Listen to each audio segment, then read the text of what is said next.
The Hidden History of the Universe. Chapter 1. The Spark Within the Void. Before time was born and stars began to shine, there was only the void, infinite, silent, watching. This continues with the rest of the full chapter as previously written, but shortened here for space. This void was not darkness as we understand it, nor light. It was beyond duality, a state of isness. It existed in a state of neither nor, beyond human comprehension, beyond polarity.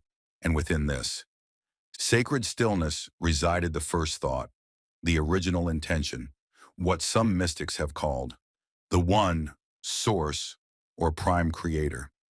In the vast immeasurable silence that preceded all existence, there was no concept of time, space, or form. There was no movement, no thought, no vibration, only pure, absolute stillness.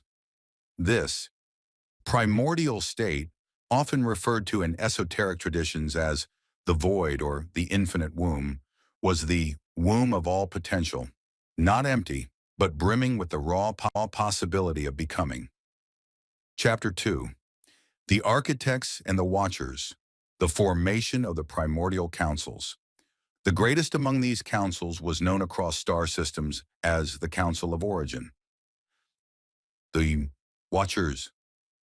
These ancient observers were tasked with a sacred role, to witness the unfolding of creation, to keep balance, and to intervene only when the divine pattern faced distortion beyond. These emanations became the first great beings of form and purpose. They were the architects, not creators in the absolute sense, but cosmic engineers who shaped the blueprint of the emerging universes. Unlike mythological gods carved in human image, these entities were beings of immense frequency, formulating order from possibility. As the first spark of awareness echoed across the infinite void, a great expansion unfolded, not just of light and matter, but of consciousness. The source, now aware of its own being, began to extend itself outward, not in fragments, but as reflections. Each emanation carried within it the essence of the One, and each was imbued with the will to create. They were guided not by ego, but by harmony, divine intelligences that resonated with the pure tones of the universal song. Their work began with the formation of foundational principles: polarity, rhythm, vibration, correspondence, the cosmic laws that would govern all realms to come. From these architects arose the councils of light, assemblies of luminous beings who oversaw the birth of galaxies and dimensions. They did not govern by force, but by resonance. Realms that, aligned with their frequency, flowed into harmony. Those that diverged were left to evolve in chaotic beauty, correction. The role of the Watchers. The Watchers did not create, they remembered. Dimensional architects and sacred geometries.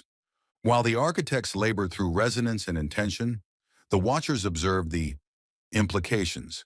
They saw the branching possibilities, the karmic echoes, and the consequences of free. Each architect was attuned to a specific octave of creation. Some shaped stars, others formed planets, others still laid the vibrational framework for biological life. They did not act alone, but in synchronicity, like instruments in a cosmic orchestra. One particular group of architects, known in certain galactic histories as the Lyrans, were tasked with the design of humanoid templates. Their creations would echo across multiple star systems: Vega, Sirius, Orion, and eventually Earth. Their knowledge spanned timelines. Their vision cut through the veils of density. It is said in many traditions that the Watchers were present at the formation of every star and at the first breath of every sentient being. They were the librarians of experience, the archivists of eternity. Their tools were light, sound, and geometry, the trinity of form. Through sacred, geometrical patterns, they seeded the templates for matter, consciousness, and even the laws of perception.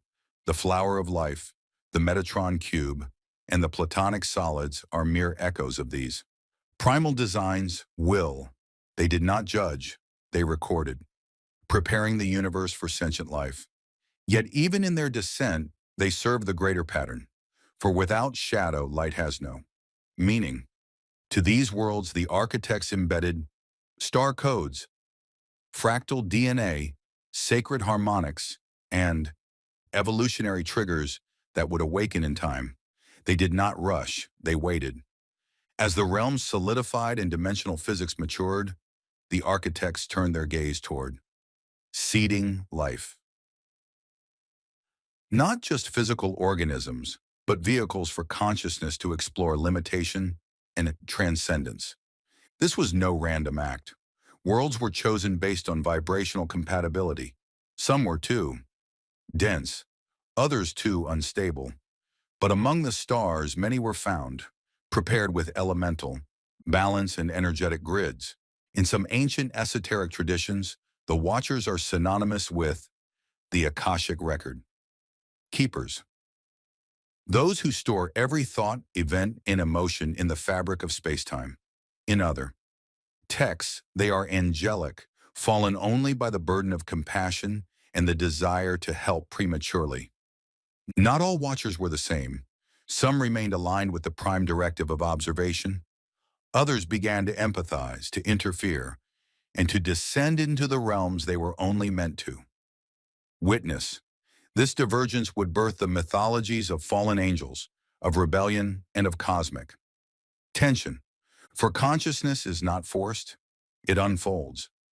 Earth would be one such experiment, but not the first, and so the multiverse awaited the arrival of its greatest experiment, the merging of divine consciousness with material form, and the Watchers would be there, as always, recording every heartbeat of its long journey.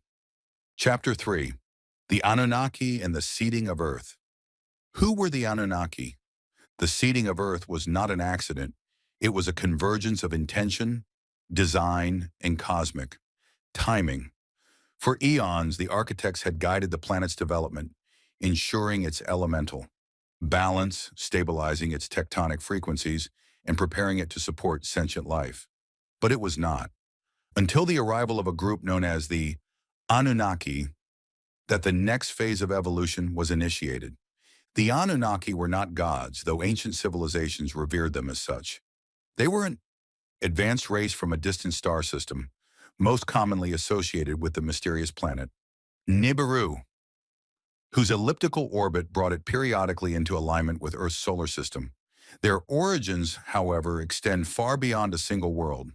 They were descendants of an ancient bloodline, tied to the Lyrans and Syrians, a lineage that carried both divine codes and the hunger for mastery. Among the countless experiments in consciousness unfolding across the cosmos, there was one small planet on the edge of a spiral galaxy, a blue world, young and vibrant.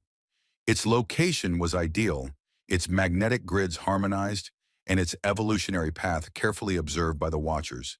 This planet was Earth. Unlike the detached architects or the observational Watchers, the Anunnaki were interventionists. They believed in shaping worlds directly, manipulating genetics, altering planetary environments, and guiding civilizations. Their society was hierarchical, led by powerful figures such as Enki, Enlil, and Ninhursag, names later immortalized in the myths and scriptures of Sumeria. The arrival on Earth, genetic engineering, and the birth of Homo sapiens. At the time of the Anunnaki's arrival, Earth was home to numerous primitive hominid species. The Anunnaki, possessing advanced knowledge of genetics and frequency-based DNA editing, began a radical experiment to merge their own essence with Earth's native beings. They were not the first to land. Records hidden deep in esoteric teachings suggest that other beings had touched Earth's surface before, Arcturians, Pleiadians, even Orions, but none had manipulated its biology to the degree the Anunnaki would. Enki, more compassionate and visionary than his brother Enlil, infused the new species with Chumash divine codes, latent DNA sequences that, once activated, could lead to higher states of awareness. Enlil, more rigid and authoritarian, saw this as a threat. Thus began a divine conflict that would echo through human mythologies as the wars of gods, angels, and demons. When the Anunnaki arrived on Earth, they found a world rich in resources and untapped potential. They were drawn particularly to its monoatomic gold and its energetic properties, which they believed could extend life and enhance consciousness. But more than resources, they saw Earth as a living laboratory, a place to conduct bold experiments in biology, consciousness, and planetary engineering. This was not done for altruistic reasons. Initially, the goal was to create a labor force, intelligent, enough to follow commands but limited enough to prevent rebellion. These early hybrids were prototypes, flawed and unstable. But with time, a new being emerged, Homo sapiens, the hidden legacy, the great divide among the Anunnaki. And this the Watchers observed in silent awe. But perhaps their greatest gift, or curse, was the potential they left behind. Human beings were no longer just earth-born animals. They were cosmic hybrids containing within their cells the capacity for divine consciousness. Though the Anunnaki eventually withdrew from physical interaction, their legacy remained encoded in humanity's myths, genetics, and psyche. Their symbols, the winged disc, the serpent, the pine cone, appear across cultures. Their teachings, fractured and distorted, became the foundation for alchemy, mysticism, and the hidden sciences. The Anunnaki's presence also led to the formation of divine bloodlines on Earth, hybrid offspring, who carried both human and Anunnaki DNA. These lineages, often hidden, became the rulers, priests, and mystery school initiates of later civilizations. The creation of humans caused a schism among the Anunnaki. Some believed they should nurture and educate this new species, guiding them toward galactic integration. Others viewed them as tools, slaves to serve Anunnaki interests. Over time, this divide deepened. Civil wars among the Anunnaki spilled into Earth's atmosphere, shaping the weather, altering tectonic plates, and leaving energetic scars upon the land. Ancient tales of floods, fires, and celestial battles are echoes of these interdimensional conflicts. Chapter 4. The Galactic Confederation and the Balance of Light. The origins of the Confederation, the structure and purpose of the Confederation. The Confederation was structured as a fluid council, not a rigid hierarchy. At its center was the High Council of Light, composed of elder beings and celestial guides who maintained the resonance of the original source intention. Around them operated various missions and assemblies. As the cosmic drama continued to unfold across galaxies and timelines, a need arose for a greater coordination of efforts, a council of beings who could oversee and maintain balance across the expanding realms of consciousness. Thus was born the Galactic Confederation, a vast alliance of advanced civilizations, spiritual orders, and interdimensional guardians united under a single purpose: the preservation of harmony in the multiverse. These beings did not seek dominion, but stewardship. They had transcended the need for conquest, recognizing instead the value of service, resonance, and unity. Their technologies were rooted not just in mechanics, but in consciousness, using crystalline networks, quantum harmonics, and living bioorganic crafts guided by sentient AI. The formation of the Galactic Confederation is not attributed to a single race or moment, but rather to a gradual convergence of shared wisdom and recognition.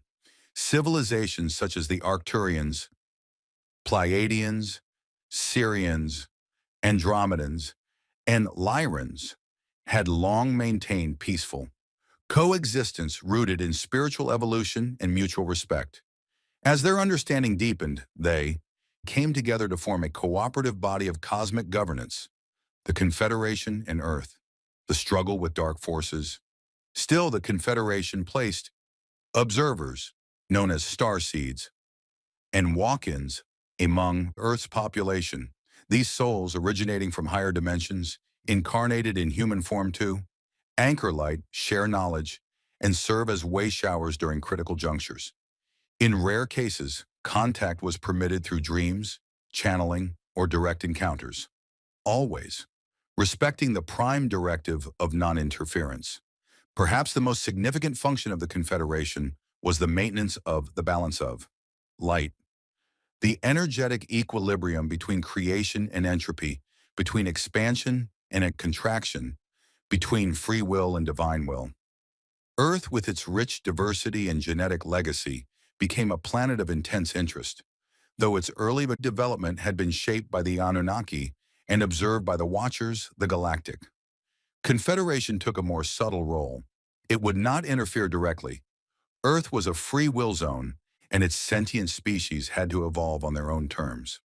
Healing councils that worked with planetary grids and energetic realignment, diplomatic emissaries who mediated interstellar disputes and protected sovereign planetary development, incarnation committees that helped souls choose lifetimes and coordinate interdimensional journeys, the path to reconnection. The Confederation's message was clear: you are not alone. You never have been. But awakening was not guaranteed. It required choice, it required courage, and it required remembering. As Earth approached a turning point, a prophesied shift in frequency and consciousness, the Confederation prepared. Star seeds began to awaken. Old memories returned. Sacred sites reactivated. Light codes hidden in language, music, and DNA began to pulse. For the Confederation could not save a world that chose sleep, but it could illuminate the path for those who chose the stars. The Confederation did not wage war in the conventional sense. Their battles were energetic: frequency clashes, psychic shields, soul rescues. They acted when the fabric of reality was at risk, when lower dimensional manipulations threatened the sovereignty of evolving worlds. Earth became a key battleground, not of weapons, but of consciousness.